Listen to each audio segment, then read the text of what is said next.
لما تعدي عليك مشكلة وتكون صعبة قوي وتحس إنك خلاص انتهيت وإن دي نهاية العالم والمشكلة خلصت عليك، تأكد إن اللي بيحصل معاك ده ابتلاء من ربنا واختبار لصبرك.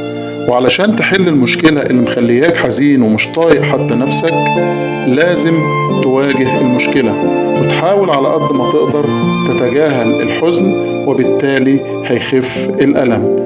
حاول تدور على حاجات تفرحك أو تتصل بصديق ما شفتهوش من زمان، تقعد معاه وتحكي عن ذكريات زمان الجميلة. فنصيحة: اللي يزعلك بطله، واللي ما يعرفش قيمتك نفض له، وأكيد هتقابل اللي يحبك ويقدرك ويقدر مشاعرك.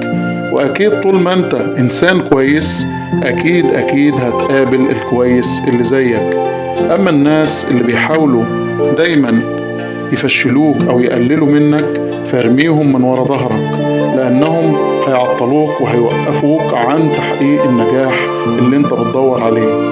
حاول تنجح بأي شكل وما تخليش حد يوقفك، ساعتها بس هتقول لنفسك ان كل ده كان لازم يحصل علشان تدوق طعم النجاح اللي انت عايش فيه. أبواب النجاح بتنادي، يلا قرب ودق الباب اللي يتناسب معاك، وما تبصش وراك، لأن اللي وراك بقى ماضي، بقى سراب، بقى شيء ما يتمناش غير أذاك.